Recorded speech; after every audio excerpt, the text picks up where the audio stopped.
Heute Morgen, wo du aufgewacht bist, jetzt musst du schnell zurückversetzen. Bei der einen ist es ein paar Stunden, bei der anderen vielleicht eine knappe Stunde. Zurück. Heute Morgen, wo du aufgewacht bist, was ist das Erste, was du gemacht hast? Oder eine andere Frage, was ist das Erste, was du in deiner Hand gehabt hast? Statistisch gesehen haben nicht alle Millionen seine Hand als erstes in der Hand gehabt, sondern statistisch gesehen hat die Mehrheit in diesem Raum innen als allererstes Mal das Handy in der Hand gehabt. Mehr als 50%. Unter den Jungen, ich weiß nicht, ich bin nicht mehr jung unterdessen, gell? Ich glaube, unter den Jungen ist es ganz anders. Mehr als 80% von allen Smartphone-Users, sagt die Statistik, die in den ersten 10 Minuten ihr Smartphone anschauen. Und checken, was ist die Nacht passiert. Währenddem ich geschlafen habe, hat die Welt weiter funktioniert. Und da sind Sachen passiert in den Neuigkeiten, Sportresultate. Ich habe mir heute Morgen innerhalb der ersten 10 Minuten unsere FPL-Rangliste angeschaut. Auch mit Sport zu tun, ist nichts Wichtiges, absolut unwichtig. Aber es zeigt, dass die meisten von uns irgendwo das Handy und die Geschwindigkeit von dieser Welt ist Teil von unserem Festen, von unserem Alltag. Und das kann so ein bisschen zu einer Rastlosigkeit führen. Und alle GV-Zähler, die da schon lange in der GVC mit unterwegs sind, wenn Rastlosigkeit gesagt wird, dann weiss man gerade, um was es geht. Oder? Es gibt so ein Buch von John Mark Comer, das heisst «Das Ende der Rastlosigkeit». Ich habe es noch eingeblendet, einfach damit man wieder mal die Farbe vom Buch sieht und sich daran erinnert, stimmt, dass wir mal noch kaufen und sogar mal noch lesen wollen. Aber wir leben in einer Zeit, wo es sehr schnell passieren kann, dass wir so rastlos werden. Und wir haben das Wort Hamsterrad dafür. Und ein Problem mit dem ist, dass es uns extrem schwierig fällt, zum präsent zu sein. Sei das mit uns selber, im Moment, wo wir keine andere Ablenkung haben, mit Geliebten, Freunden, Familie, aber auch mit Gott. Das Thema für heute Morgen ist, in der Gegenwart sein. In Gottes Gegenwart sein. Und das fällt uns je länger, je mehr sehr, sehr schwer. Und es ist nicht die Schuld vom Handy nur, aber es ist eine Geschwindigkeit, eine Beschleunigung vom Leben, die uns immer mehr dazu bringt, dass wir nicht präsent sind und nicht still sein können. Und es gibt noch so andere Symptome oder andere Sachen, um sich daran messen kann, um zu schauen, wie gut bin ich unterwegs bei dem. Zum Beispiel das Einkaufen ist ein guter. Wenn du einkaufst, wenn du zu der Kasse kommst, sei das Coop, Migros, Aldi, Lidl, was gibt es noch, Denner, alles Mögliche, spielt keine Rolle. Kommst du zu der Kasse, dann werden wir alle zu absoluten Genies. Dann können wir innerhalb von Sekunden schauen wir den Raum an und analysieren und wir sehen potenzielle Schwachstellen vom System zahlen. Oder wir sehen irgendwie vielleicht den Lehrling, der an der Kasse hockt, vielleicht eine ältere Frau, die mit dem Wägeli, wo man sieht, okay, die wird nicht so schnell das Band füllen. Aber innerhalb von Sekunden schauen wir um und wissen genau, da ist der schnellste Weg. Und dann wählen wir den schnellsten Weg, geringsten Widerstand, Self-Checkout meistens, oder? Und dann, vielleicht sind wir doch in einer Schlange und merken, da geht es doch ein bisschen schneller. Und irgendwie jetzt hinterst und jetzt fängt er noch an zu Münze und jetzt kommt noch eine neue Kasse. Und dann gehe ich über zu der anderen Schlange, oder? Und dann stellen wir die andere Schlange an. Und so, wir haben keine Zeit, um schnell eine Minute, 2 zu warten. Oder Autofahren. Genau, wenn die Geschwindigkeit Tafeln 80 sagt, wie schnell sollte man fahren? Was ist euer Vorschlag? Genau, also jetzt kommt das, oder? Ja, weißt du, der Tachometer hat noch 3-4 km pro Stunde Toleranz drin. Und die Messtoleranz von der Polizei ist auch noch mal 2 und dann einen vergeben es dir. Das gibt 3 plus 2 plus 1, bei 80 gibt es 86, bei 120 ist es noch mal mehr. Da kannst du 131 fahren. Und wir probieren so jedes Ding auszureizen, weil wir das Gefühl haben, wir können es uns nicht leisten, 20 Sekunden später anzukommen. Wir müssen mal ausrechnen, wie viel das 3 km pro Stunde ausmacht. Auf einer Strecke, auf eurer täglichen Strecke. Nichts. Aber wir leben so gestresst und dauernd getrieben und eben rastlos. Und das macht es extrem schwierig, zum gegenwärtig zu sein, zum präsent zu sein. Auch mit Gott. Und wir sind in dieser Serie unterwegs sein. Oder ich habe schon gehört, es wird auch schon gemunkelt unter Seinwegs. Was mir eigentlich gefällt, weil wir wollen das gar nicht so stier trennen. Da ist unterwegs und da ist sie und jetzt müssen wir genau die Formel finden, von wie viel, von welchem. Sondern wir möchten den Rhythmus bei Jesus entdecken. Vom Aktivismus, vom mit einem Auftrag unterwegs sein etwas Wichtiges zu machen, zu sagen, hey, mein Leben zählt und ich gebe Vollgas. Und auf der anderen Seite immer wieder zu sein, immer wieder zur Ruhe kommen bei Gott. Und die Spannung möchten wir gerne als GVC lieb gewinnen und möchten wir gerne anfangen zu schätzen und nicht unbedingt probieren zu vermeiden oder eine starre Regel daraus zu machen, sondern wir bewegen uns in dieser Spannung innen und probieren nicht auf der einen oder anderen Seite vom Ross runterzufallen, sondern wir geben uns die Spannung, wir lernen von Jesus, wie er es gemacht hat. Der Untertitel von dieser Serie ist im Einklang mit Jesus. Also von ihm lernen, wie hat denn er das gelebt? Jesus hat, im Englischen gibt es einen Ausdruck Non-Anxious Presence. Also eine gelassene Gegenwart. So eine gelassene, entspannte Gegenwart. Jesus war sehr präsent, aber hat sich immer wieder unterbrechen lassen. Er hat den grössten Auftrag, den es gibt, die Welt zu retten. Aber immer wieder hat er sich für andere Sachen interessiert, hat für Menschen, die ihn gebraucht haben, hat er Zeit gehabt. Und das möchten wir von Jesus lernen. Und ich habe letzte Woche den Chosen wieder mal so ein bisschen angefangen zu schauen. Und in der zweiten Season gibt es noch einen kurzen Abschnitt, den ich gerne mit euch teilen möchte. Es ist nicht die Bibel, aber es ist jemand, der probiert, so ein bisschen die biblische Geschichte so ein bisschen auszumalen. Und ich finde es sehr spannend für unsere Serie, wo wir drin sind.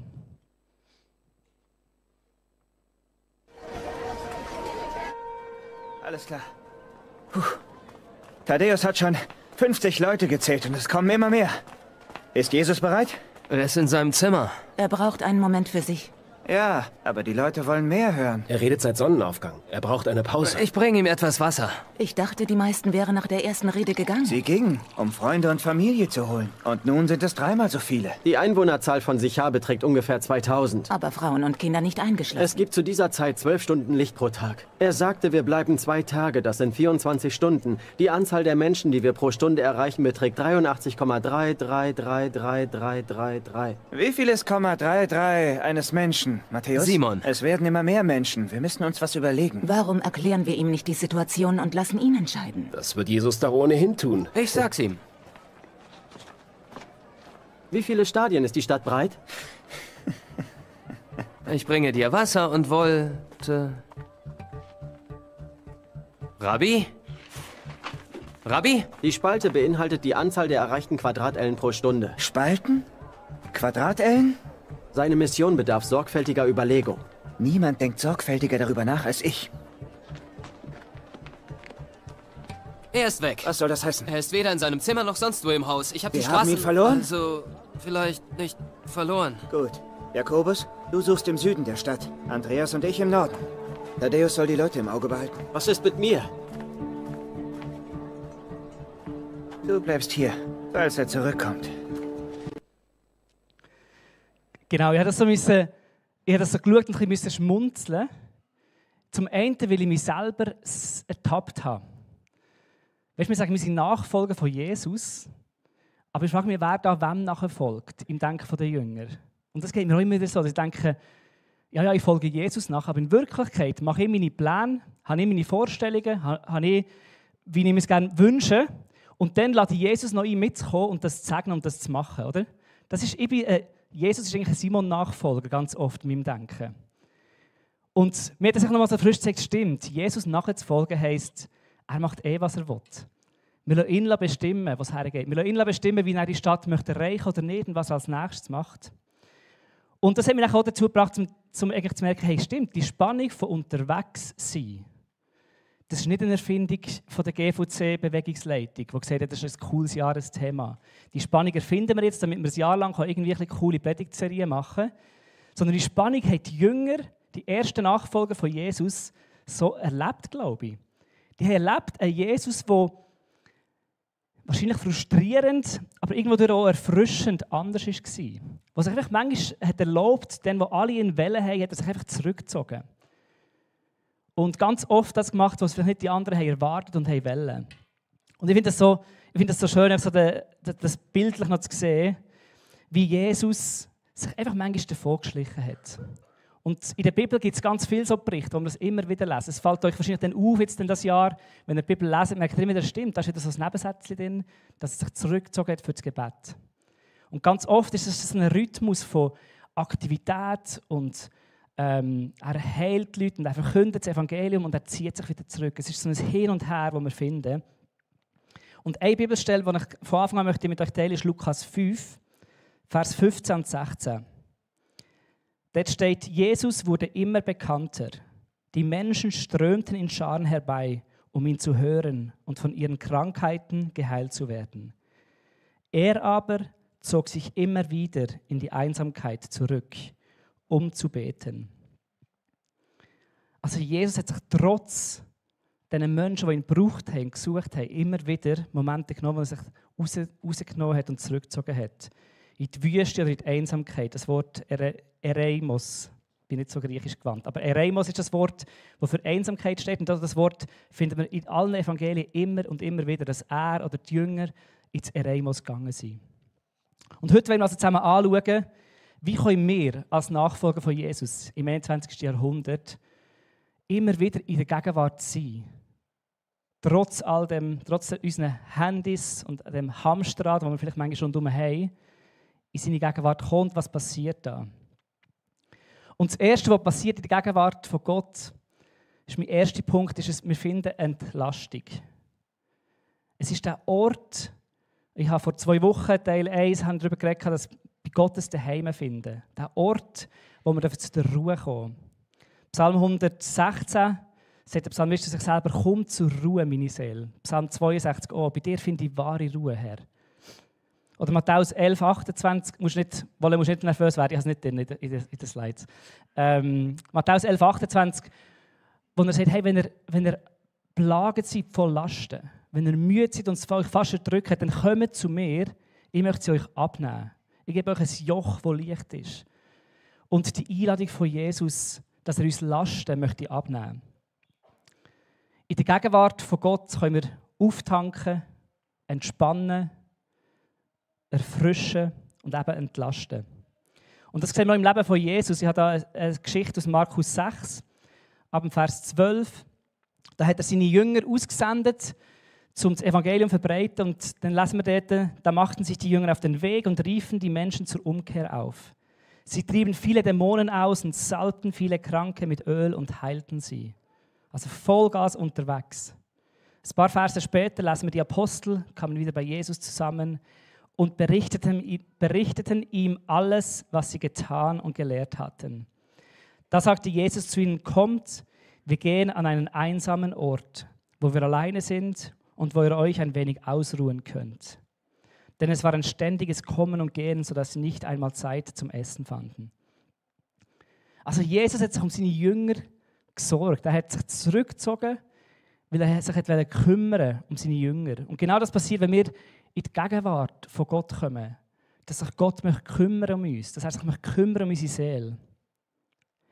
Und eine andere Situation aus dem Leben von Jesus ist, wo der Johannes der Täufer, wir haben letztes Jahr eine Serie über Johannes der Täufer im Herbst. Das war ein Verwandter von Jesus, der Jesus gut kennt hat und mit ihm eng unterwegs war. Und wo Johannes der Täufer umgebracht worden ist, weil eine Tochter hat getanzt, das ist eine komplizierte und komische Geschichte. Aber ja, viele von euch kennen sie. Ist er geköpft worden, umgebracht worden.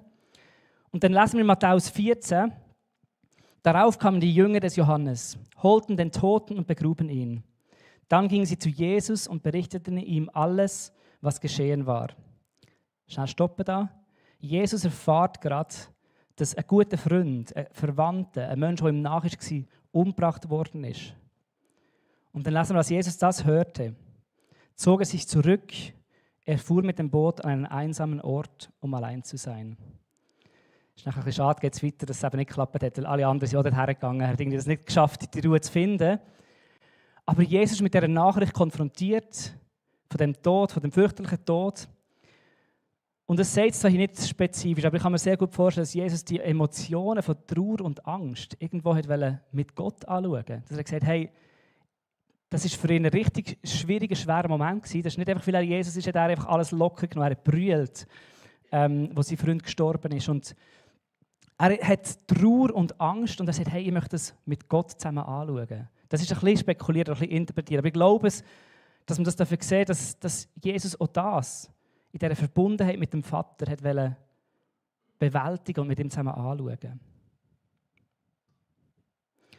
Und das Muster, das sehen wir eben immer wieder. Dass Jesus aktiv war, seine Jünger aktiv waren, dass er Wunder da hat, dass er zum Teil ganze Tage lang nur am Wirken war und ein Wunder nach dem anderen und eine Begegnung nach der anderen. Und dann immer wieder nimmt er sich raus als Reaktion darauf, zum Auftanken, zum Entladen, zum Entlasten. Und ich habe noch einen zweiten Buchtipp. Ich habe ein paar Buchtipps so reingestreut in meine Predigt heute. Ein weiterer Buchtipp ist von der Ruth Haley Barton. Es ist leider nur auf Englisch. Das Buch heißt Invitation to Solitude and Silence. Ein Buch, wo es darum geht, in der Stille und in der Einsamkeit Gott zu begegnen. Und an diesem Ort die Gegenwart von Gott zu suchen und zu genießen. Und ich habe ein paar Zitate von ihr einfach auf Deutsch übersetzt für heute. Und sie sagt unter anderem, in der Stille bringt Gott unsere Seele wieder ins Gleichgewicht. Wir werden von der Last befreit, uns beweisen zu müssen und entdecken neu, wer wir in seiner Gegenwart sind. Geliebt, gehalten und geführt. Und das ist das Erste, was passiert in der Gegenwart von Gott. Gott kümmert sich um unsere Seele. Gott entlastet uns. Gott möchte uns neue Kraft geben, möchte uns Ruhe geben.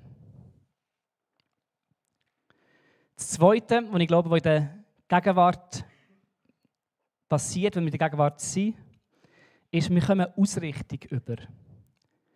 Wir finden eine Ausrichtung, wenn wir uns mit Gott zurückziehen. Wenn wir an den Ort von der Stille und von der Einsamkeit gehen. Und da wieder ein paar Begebenheiten aus dem Leben von Jesus. Markus 1, Vers 35. Früh am Morgen, sorry alle, die nicht gerne aufstehen morgen früh, aber Jesus hat es gemacht. Früh am Morgen, als es noch völlig dunkel war, stand Jesus auf, verließ das Haus und ging an einen einsamen Ort, um zu beten. Simon und die bei ihm waren, eilten ihm nach. Und als sie ihn gefunden hatten, sagten sie zu ihm, alle fragen nach dir. Er aber erwiderte, lasst uns von hier weggehen, in die umliegenden Ortschaften, damit ich auch dort die Botschaft vom Reich Gottes verkünden kann. Denn dazu bin ich gekommen. Und dann sind sie weitergezogen, durch ganz Galiläa, haben in verschiedenen Synagogen predigt und viele andere Dörfer haben sie das Evangelium gebracht.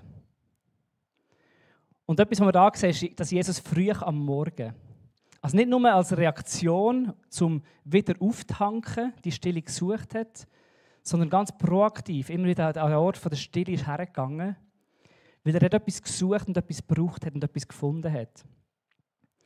Und ich finde das einen krassen Abschnitt. Ich weiß nicht, wie fest es euch das einfährt, wenn man das so liest. Man kann das relativ schnell einfach so abtun. Aber das ist ein Dorf, das sind Menschen, die sich Heilung wünschen von Jesus wahrscheinlich. Kranke, die gehört haben, da ist der Heiler im Dorf und der hat im Fall einen Gelähmten geheilt und einen Blinden geheilt. Und dann kommen sie am nächsten Tag mit dieser Erwartung und voller Hoffnung. Und das wird Jesus gesagt, sagen, hey, das ganze Dorf ist am Warten auf dich. Sie wollen von dir hören. Sie wollen dir leben. Sie brauchen dich. Und dann sagt Jesus, wir ziehen weiter. Das ist krass, oder? Aus der Perspektive von denen, die am Warten waren.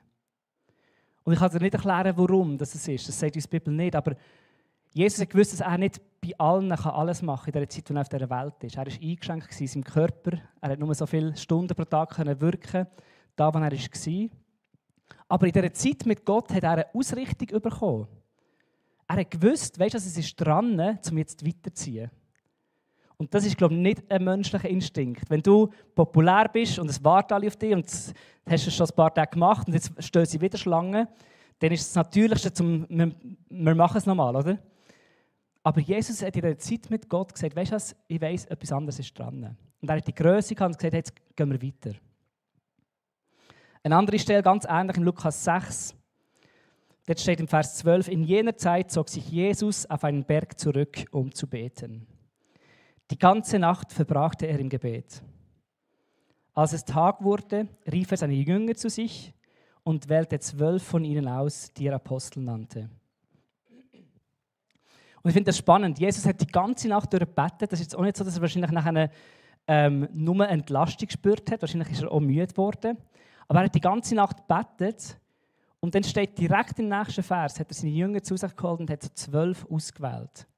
Und auch da wieder, das war nicht eine einfache Entscheidung, zu sagen, hey, okay, die 12 nehme ich noch ein bisschen näher in meinen Kreis rein und in die investiere ich. Und auf denen möchte ich gerne das Evangelium aufbauen und nachher weitergeben. Es sind noch ganz viele andere Jünger, die es mitgetragen haben, aber er hat die ausgewählt. Und ich glaube, dass er da in dieser Zeit mit Gott irgendwo auch gefragt hat, hey, wer sind die, wo ich ein bisschen näher mit ihnen nehmen soll? Dass er Gott gefragt hat, hey, wer soll mich noch mehr investieren? Und ich glaube, in dieser Zeit mit Gott dürfen wir das auch erleben, dass wir unsere Prioritäten und irgendwo Klarheit finden. Und das geht leider nicht auf Knopfdruck. Es wäre cool, wenn wir sagen, jetzt zwinge ich Gott, zu mir eine Antwort zu geben. Jetzt gehe ich heute eine Viertelstunde in die Stille und dann wird er mir ganz sicher eine Antwort geben. Aber ich glaube immer wieder, wenn wir die Stille suchen, wenn wir still werden, alle anderen Stimmen ausblenden, geben wir Gott eine Chance, um zu uns zu reden. Und das müssen wir immer sagen, Gott kann immer alles machen. Gott kann alles machen. Gott unterbricht uns in der grössten Hektik drin und kann zu uns reden. Das ist der absolute Hammer. Aber wir sehen ein Muster, und ich glaube, das sehen wir in der christlichen Tradition, dass der Ort von der Stille und von der Einsamkeit ein guter Ort ist, wenn man die Stimme von Gott hören. Weil Gott ganz häufig nicht im lauten, grossen Sturm und Feuer, sondern im leislichen, im Flüstern. Der Meister Eckhart, der ist irgendwie im 13., 14. Jahrhundert gelebt. Es tönt ein bisschen alt, aber es ist ja auch alt.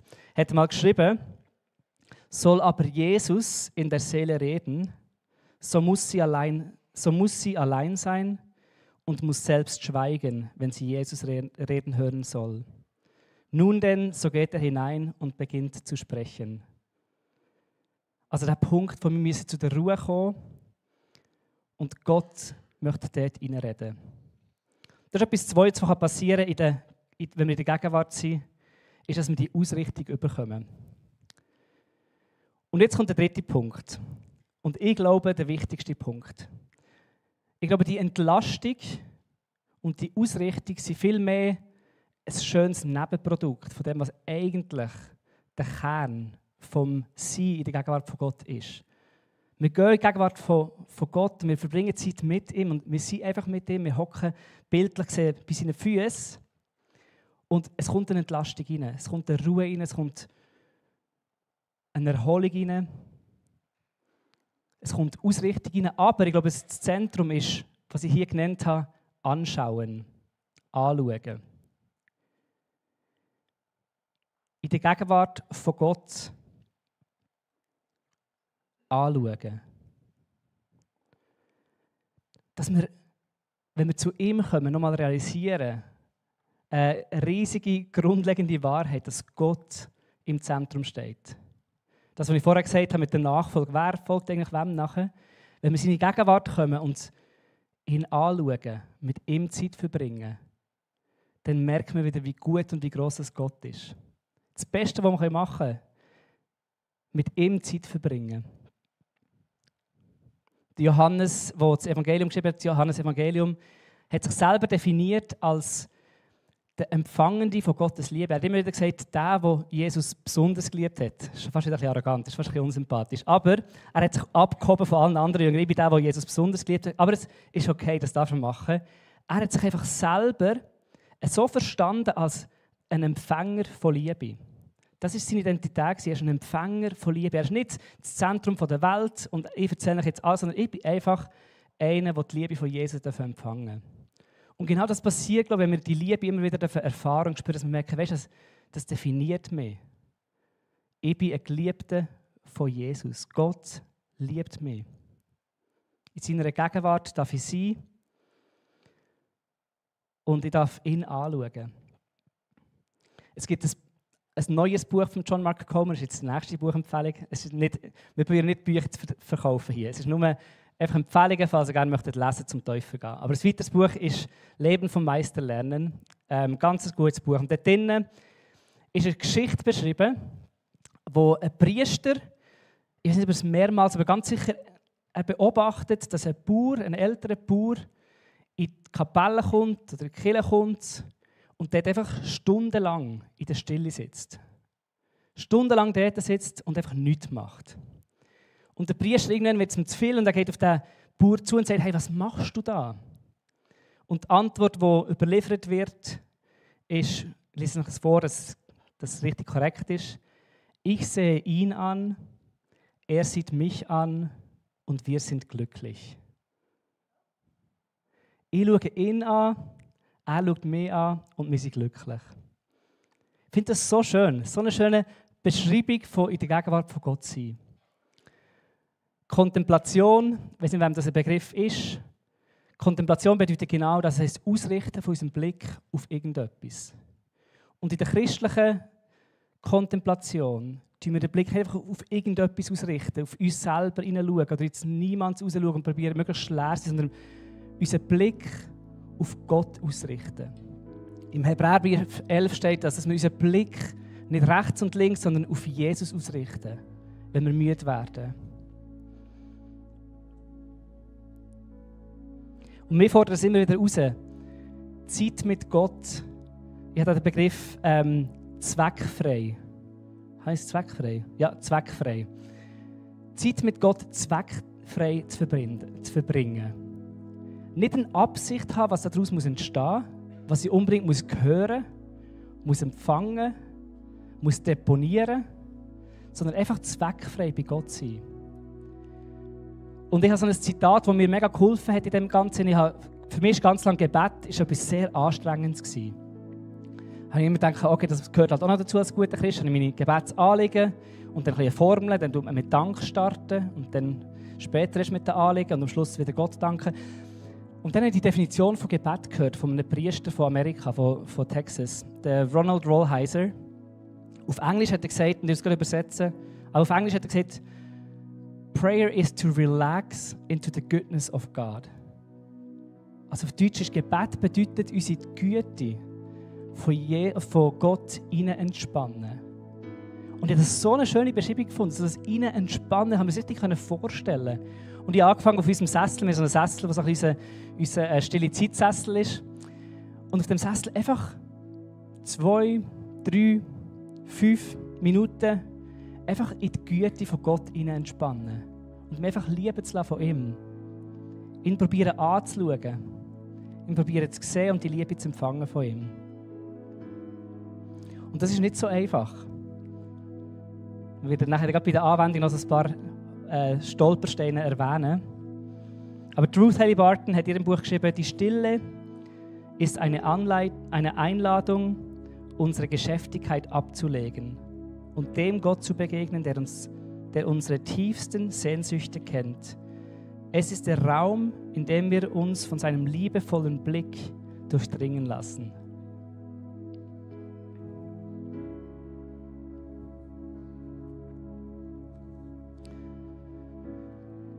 Genau.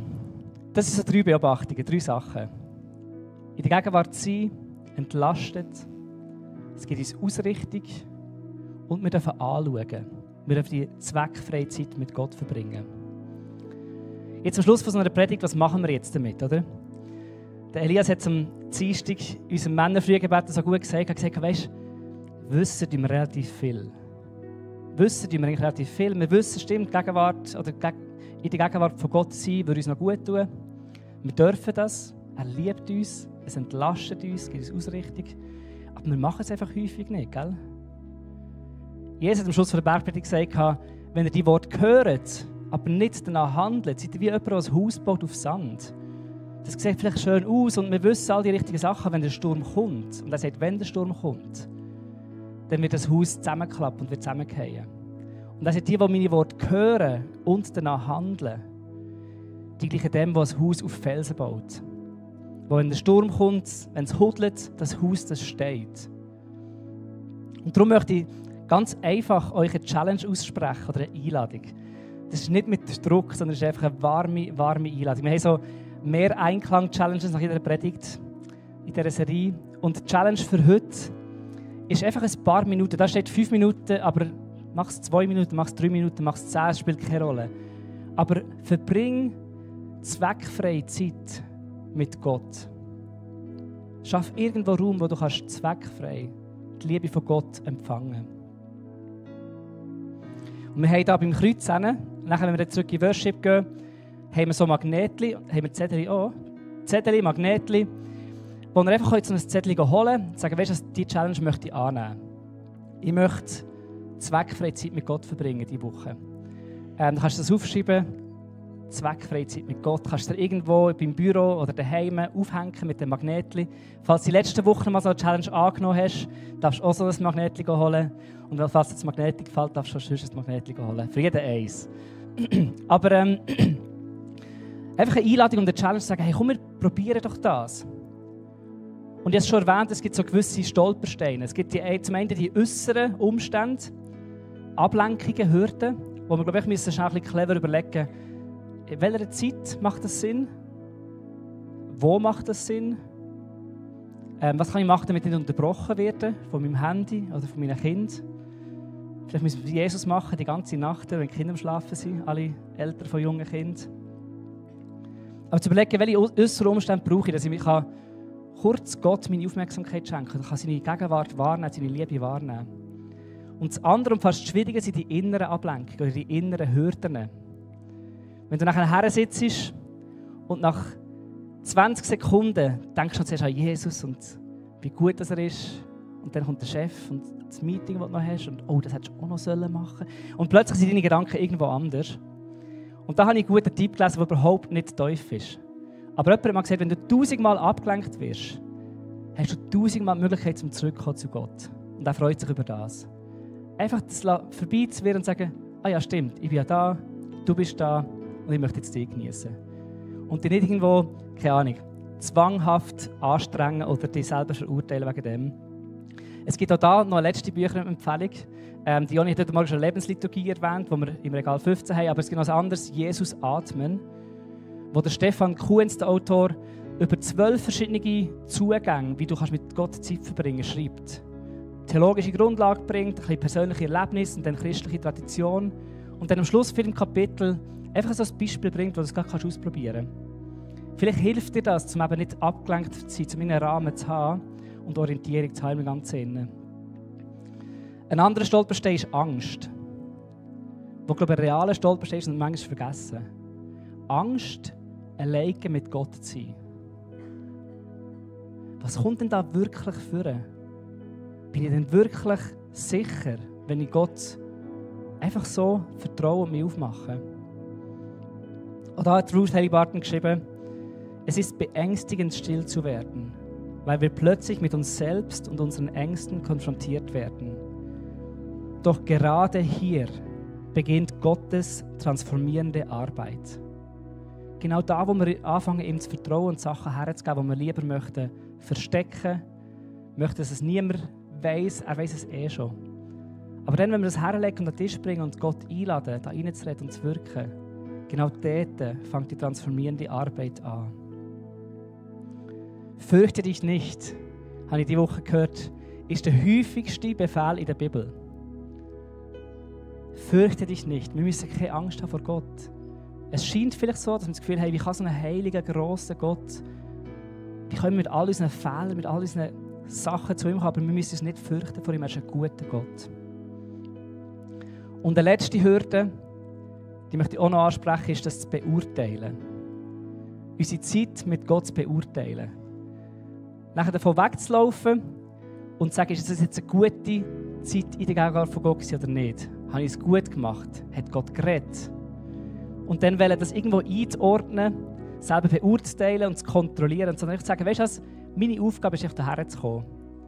Was Gott macht, etwas zu spüren, ob er mit der Hand an die Wand schreibt und ich einen Moment habe, den ich das Leben lang nie wieder vergesse. Oder ob ich nach 2 Minuten irgendwo aufstehe und weglaufe und denke, was ist gerade. Beides ist okay. Unsere Aufgabe ist es nicht, Gott zu kontrollieren, sondern einfach zu Gott zu kommen und wir dürfen ihm vertrauen. Und so möchte ich jetzt einfach kurz einen Moment, 2 Minuten, 2 Momente. Nehmen wir schnell 2 Momente Zeit. Einen Moment Zeit nehmen, wo wir das für heute gerade üben und gerade machen. Habt das gerade erledigt für heute? Dürft ihr nachher alle das Zettel und das Magnet holen. Machen wir es gerade gemeinsam. Die Challenge gerade unfreiwillig angenommen. Aber einfach schnell einen Moment uns Zeit nehmen und ich empfehle dir, die Augen zuzumachen, damit du nicht zu fest abgelenkt bist. Und darfst dich einfach den Gott anschauen. Du darfst einfach zu dem Gott kommen, so wie du bist. Und dich einfach lieben lassen von ihm.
Wenn du abgelenkt wirst, an das Essen denkst, einfach kurz zurückkommen. Es ist keine Verurteilung bei Gott.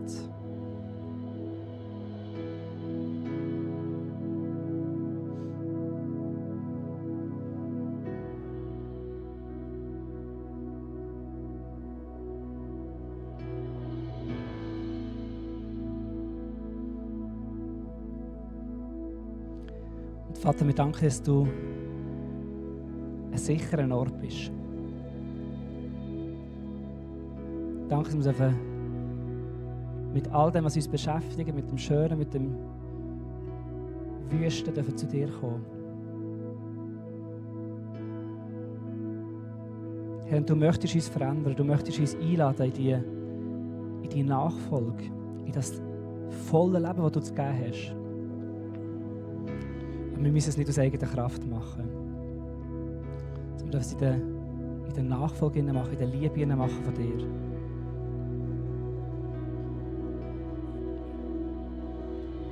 Und Vater, so bete ich einfach, dass wenn wir in unserem Alltag sind, wenn es morgen wieder losgeht, mit Arbeiten, Schule, mit den Heimen, dass wir uns immer wieder bewusst werden und Momente nehmen, um einfach mit dir zu sein und bei dir zu sein.